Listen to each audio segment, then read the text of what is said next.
much, Mr. Chairman, for this opportunity to testify. Thank you, Mr. Cleaver. Mr. Cleaver yields back. Gentleman from Texas, Mr. Green, you're recognized for 5 minutes. Thank you, Mr. Chairman. I greatly appreciate this privilege and would like to indicate that there are several pieces of legislation pending. The original legislation awarding a Congressional Gold Medal collectively to Africans and their descendants enslaved in our country from August 20th, 1619 to December 6, 1865. Mr. Chairman, in 1956, Congress, in its infinite wisdom, awarded a Congressional Gold Medal to Confederate soldiers. We have never given the proper respect that they have richly earned by virtue of sacrificing their lives for this country, and I'm talking about the enslaved. I think it's time that they receive treatment similar to what the Confederate soldiers received, a Congressional Gold Medal. By the way, this is not reparations. This is a means of saying we are expressing our appreciation. The Reforming Disaster Recovery Act is a piece of legislation that Ms. Wagner and I co-authored. She initially had it and passed it to me, and we passed it back and forth. We passed it out of the House. The most significant thing that the legislation does is this. It codifies a process. Currently, after each disaster, we reinvent the wheel.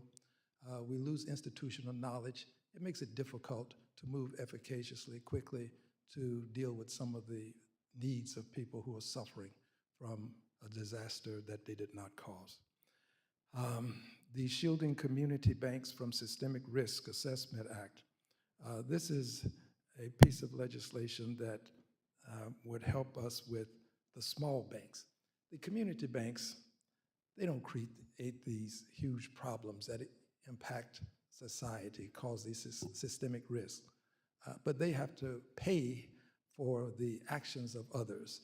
And that seems to be fairly consistent. I'm sure you'll find an example someplace where they were involved to some extent.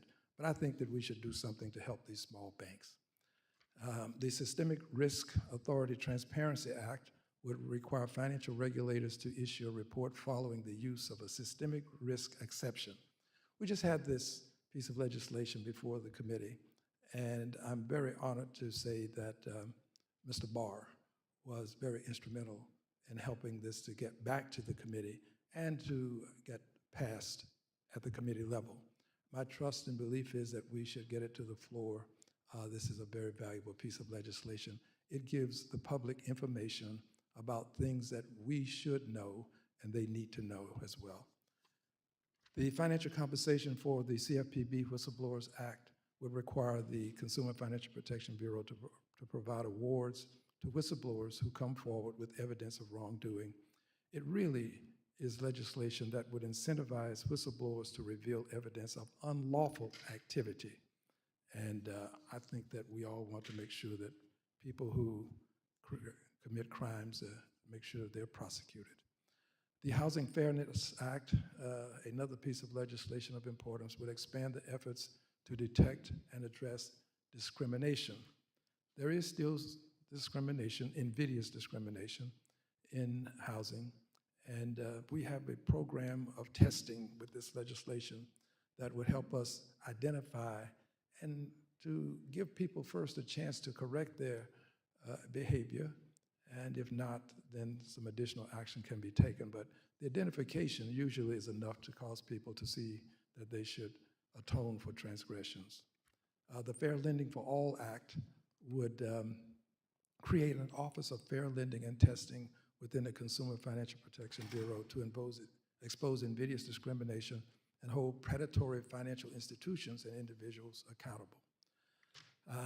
This office would test financial institutions for compliance with the Equal Credit Opportunity Act, and this is quite similar to how the Department of Housing and Urban Development's Office of Fair Housing and Equal Opportunity tests for compliance with the Fair Housing Act.